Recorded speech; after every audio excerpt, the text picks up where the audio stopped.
Dear students, today I am going to begin with fourth chapter in economics. Name of chapter is Banking and Monetary Policy. First of all, let's have a look at evolution of bank. That means how this word bank has derived. The word bank means heap or mass. In English language, this word bank actually means heap or mass. In Sanskrit, the word similar to bank is bhanda, which means collection of capital or funds. The word bhandod is derived from bhanda.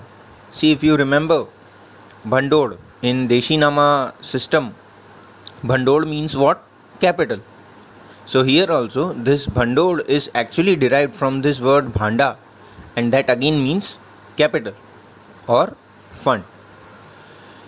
The English word bank originated from the Italian word banca or from the French word bank, and both meant a bench for money exchange. See, European money lenders, they used to display coins of different countries on benches for the purpose of lending or exchanging them.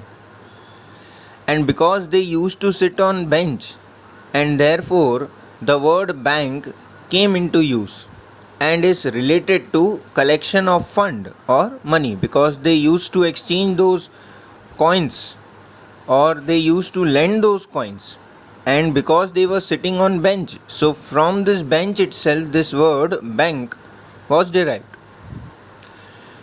Not only this, the Bank of Barcelona, which was set up in Spain in 1401, is known to be the first real bank that was established in the world. Now let us talk about meaning of bank. A bank is an institute, first of all, authorized to collect people's savings or deposits with the purpose of lending those under the condition of returning the same when the depositor demands. See, that means a bank is an institute. Okay, just like other institutes, a bank is also an institute. When you have studied initially about the three rules in accounts, real, personal and nominal, so under that, according to personal rule, we consider bank to be an institution. So that means a bank is actually an institute. Now it is authorized to collect people's savings in the form of deposits. Whatever savings we are having, what we are going to deposit those savings into the bank, into our respective accounts. So generally people, they deposit their savings with the bank. Now what the bank is going to do with those savings? The bank is accepting those savings in the form of deposit with the purpose to lend them. The bank is also not going to keep those savings with themselves. They are actually going to lend those savings to other needy persons. And with a condition, now when we are depositing our money with the bank, then there is a condition that the bank is going to return our money, the bank is going to return our deposits whenever we demand it from the bank.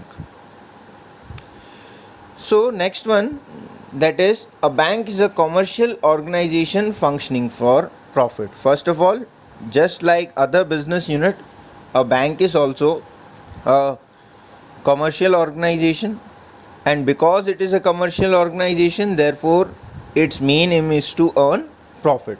So we may say that bank is a commercial organization functioning for profit. Now what does a bank do? Same thing what we have studied earlier, that a bank accepts people's savings in the form of deposits and pays interest in return. Why do we deposit our savings with bank? In order to get some return, because the bank pays us an interest over those savings or over those deposits. Therefore it is said that it accepts people's saving in the form of deposit, and when we are getting back our deposits, then the bank pays interest on it. A bank ensures the safety of these deposits and lends money from these deposits to people who need money by charging interest and invest the surplus funds in various sectors for development of the nation.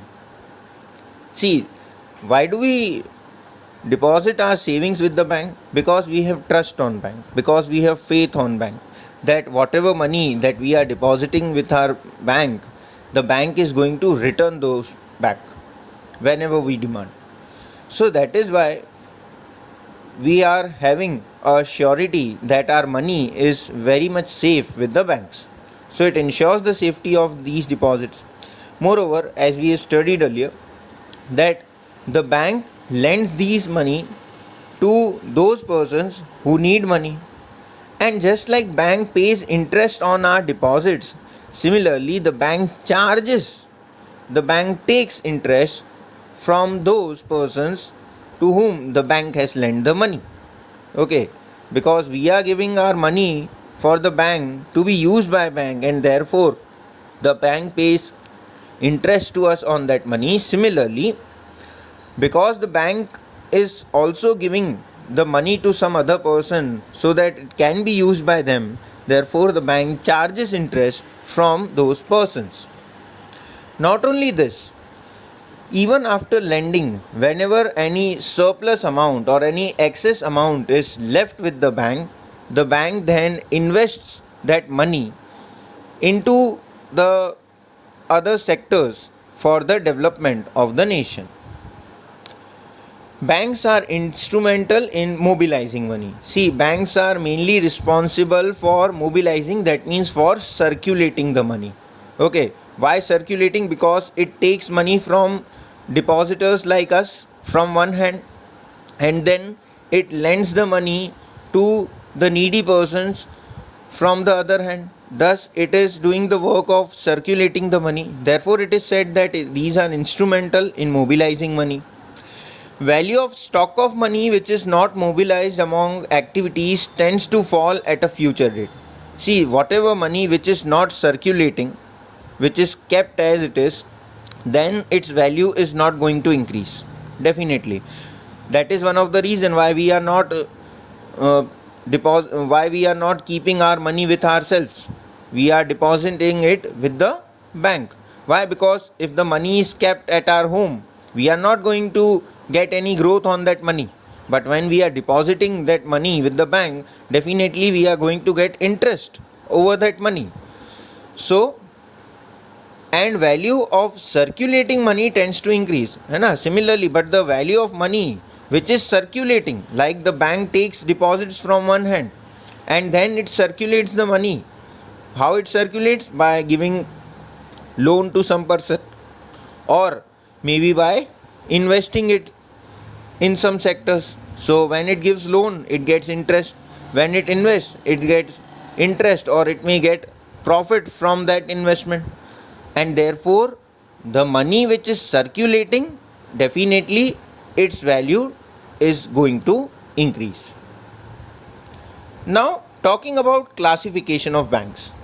So banks are broadly classified into two categories. That means there are only two main categories. First one, that is a commercial bank, and second one, that is a central bank. Thank you, students.